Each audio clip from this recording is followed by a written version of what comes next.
नमस्कार विद्यार्थियों, मैं Abhayveer Singh Chaudhary, assistant professor in geography, government college Bayana. आज हम बीए फाइनल के महत्वपूर्ण प्रश्न पत्र भारत का भूगोल से संबंधित भारत की जनसंख्या नीति टॉपिक पर विचार करेंगे। Population policies of India, Bharat की जनसंख्या नीति।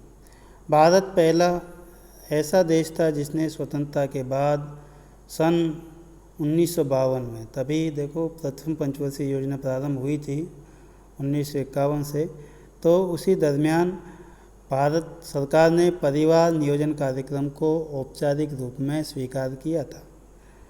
भारत सरकार ने द्वितीय पंचवर्षीय योजना में स्वैच्छिक नसबंदी नीति आरंभ की गई तथा तीसरी पंचवर्षीय योजना में नैदानिक उपागम के स्थान पर प्रसार शिक्षा उपागम को अपनाया गया। यानी कि तीसरी पंचवर्षीय योजना से भारत सरकार ने भारतीय लोगों में जनसंख्या वृद्धि को रोकथाम के लिए भारतीय आवाम में जागरूकता फैलाने का निश्चय किया। इसी प्रकार आपातकाल के दौरान 16 अप्रैल 1976 को भारत सरकार ने जनसंख्या नीति की घोषणा की, राष्ट्रीय जनसंख्या नीति की घोषणा की, जिसमें विवाह की न्यूनतम आयु निर्धारित की गई, पुरुषों के लिए 21 वर्ष और महिलाओं के लिए 18 वर्ष तथा राज्य सरकारों को जबरन नसबंदी की छूट दी गई। गौरतलब है कि इमरजेंसी के दौरान, आपातकाल के दौरान जो है जबरन नसबंदी कार्यक्रम देश में बहुत तेज़ी से चला था और उसकी कतिपय विद्वानों, जनसंख्या के विदों, राजनीतिक विदों द्वारा आलोचना भी की गई थी। अब हम भारत की राष्ट्रीय जनसंख्या नीति के बारे में हम चर्चा करेंगे। भारत की राष्ट्रीय जनसंख्या नीति 2000। देखो, भारतीय जनसंख्या की विस्फोटक स्थिति भारत के असमान आर्थिक विकास एवं अस्थिर सामाजिक राजनीतिक स्वरूप में देखी जा सकती है। आम आदमी के जीवन स्तर और सामाजिक स्थिति को बेहतर बनाने का प्रयास एक सपना लगता है। सरकारी आंकड़ों के अनुसार भारत की लगभग 26% जनसंख्या, जो कि लगभग 32 करोड़ से अधिक बैठती है, वो जनसंख्या गरीबी रेखा से नीचे जीवन गुजर बसर कर रही है, जिसकी प्रतिदिन की आय $1 से भी कम है। इस समस्या का निदान न केवल अत्यावश्यक है बल्कि इस पर शीघ्र ही ध्यान देने की जरूरत है। वर्ष 1952 में प्रारंभ किए गए परिवार नियोजन कार्यक्रम ने इच्छित परिणाम नहीं दिए। अतः 15 फरवरी सन 2000 को सरकार द्वारा परिवार को नियोजित करने, स्वास्थ्य सुविधाओं की बेहतर पहुंच एवं आम आदमी के जीवन स्तर को सुधारने के लिए राष्ट्रीय जनसंख्या नीति की घोषणा की। स्वास्थ्य संबंधी आधारिक संरचना तथा उनकी समेकित उपलब्धि एवं प्रजनन तथा बाल स्वास्थ्य सुविधाओं को उपलब्ध कराना इस जनसंख्या नीति का तात्कालिक उद्देश्य है। इस जनसंख्या की नीति का मध्यम उद्देश्य है सकल प्रजनन दर, टोटल फर्टिलिटी रेट को 2010 तक 2.1 करना तथा इसका दीर्घावधिक उद्देश्य है वर्ष 2045 तक देश की जनसंख्या को शून्य वृद्धि दर पर लाना है, ताकि आर्थिक वृद्धि, सामाजिक विकास एवं पर्यावरणीय संरक्षण के संपोषण स्तर तक लाने का यह उद्देश्य पूरा हो सके।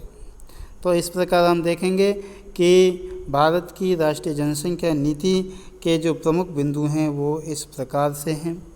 सबसे पहला है 2 बालकों के मानक को प्रोत्साहित करना, है ना। हमारे दो की अवधारणा के तहत जो है सीमित परिवार की इस अवधारणा को जनसंख्या नीति में अपनाया गया है। इसी प्रकार सन 2010 तक कुल प्रजनन दर को जो है 2.1 के रेशियो पर लाना है। ये इस जनसंख्या नीति का मध्यकालीन उद्देश्य है, जबकि इसका दीर्घकालीन उद्देश्य सन 2045 तक जनसंख्या को स्थिर करना है। इस हेतु जो प्रमुख उपाय हैं वो निम्न प्रकार से अपेक्षित हैं। लोकसभा की सीटों की संख्या को सन 2026 तक यथावत रखना है। शिशु मृत्यु दर प्रति 1000 जीवित जन्मे बच्चों पर 30 तक लाना है। इसी प्रकार मातृ मृत्यु दर प्रति 1 लाख जीवित जन्मों पर 100 तक लाना है। 100% संस्थागत प्रसव तथा 100% प्रशिक्षित व्यक्तियों द्वारा प्रसूतियों कराने का प्रयत्न करना है। यानी कि जो बच्चों की डिलीवरी होती है वो 100% इंस्टीट्यूशनल डिलीवरी एंड वो 100% by trained and skilled persons के द्वारा करवानी है। जन्म, मृत्यु, विवाह और गर्भधारण संबंधी 100% पंजीकरण सुनिश्चित करना। इसी प्रकार नवजात शिशुओं में सार्वभौमिक प्रतिरक्षण या टीकाकरण करना है। लड़कियों द्वारा देरी से विवाह को प्रोत्साहित करना है। संचारी रोगों को रोकना एवं उनको नियंत्रित करना। एड्स पर नियंत्रण करना। 2 बच्चों के छोटे परिवार के मानक को अपनाना और जनसंख्या नीति के कार्यान्वयन पर निगरानी हेतु प्रधानमंत्री की अध्यक्षता में जनसंख्या पर एक राष्ट्रीय आयोग का गठन करना है, जो कि राष्ट्रीय जनसंख्या आयोग का गठन 11 मई सन 2001 को प्रधानमंत्री की अध्यक्षता में गठित हुआ और इसी संदर्भ में राष्ट्रीय जनसंख्या कोष का गठन फरवरी 2003 में किया गया, जिसमें प्रारंभिक कोष 100 करोड़ रुपये तक था। इसी प्रकार जो अन्य बिंदु हैं, इसमें प्रजनन नियमन के लिए सूचना तथा सलाहों की सार्वभौमिक पहुंच स्थापित करना है। प्रजनन एवं बाल स्वास्थ्य सुविधाओं से जुड़े भारतीय चिकित्सा पद्धति को घर घर तक पहुंचाना है। छोटे परिवार के नियम को प्रोत्साहित करके सकल प्रजनन दर को विस्थापन स्तर तक लाना है, जो कि 2.1 है। 2.1 विस्थापन स्तर है। सामाजिक क्षेत्र से जुड़े सभी कार्यक्रमों का ऐसा कार्यान्वयन करना ताकि परिवार कल्याण एक जन केंद्रित कार्यक्रम बन सके।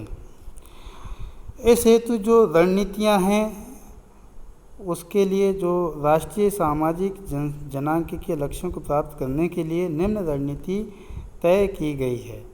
नियोजन एवं कार्यक्रमों का विकेंद्रित कार्यान्वयन, है ना, decentralised execution of the planning and programmes, है ना, कि जो योजनाएं हैं जनसंख्या नीति से संबंध वो केवल केंद्र सरकार के स्तर पर ही नहीं हो, वो आम आदमी तक पहुंच सके। केंद्र सरकार से वो राज्य सरकार से जिला प्रशासन एवं वो गांव के प्रत्येक व्यक्ति, प्रत्येक परिवार, प्रत्येक समुदाय तक पहुंच सके।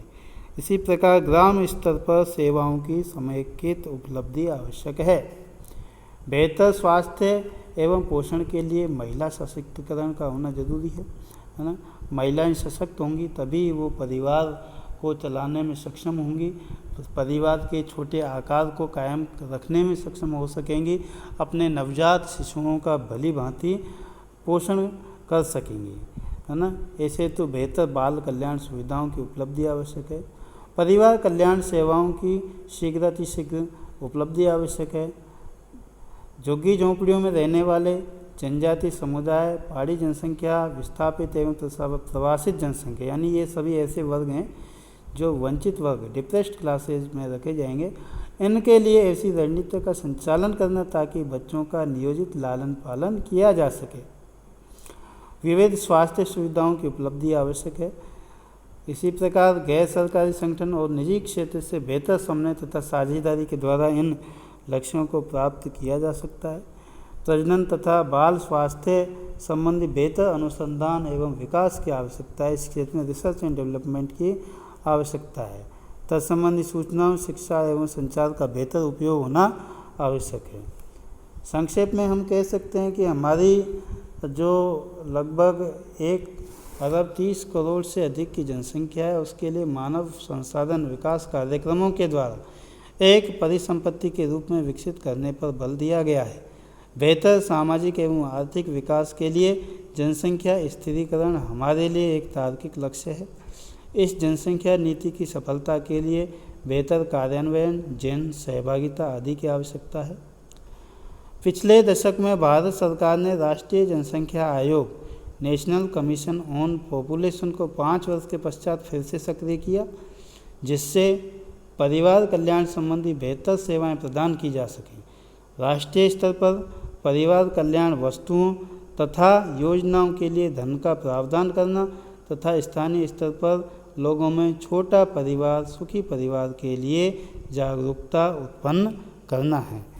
तो ये हमारा राष्ट्रीय जनसंख्या नीति, उसके प्रमुख लक्ष्य है। उन लक्ष्यों को प्राप्त करने के लिए रणनीति, इन पर हमने यहाँ पर व्यापक चर्चा की है। धन्यवाद।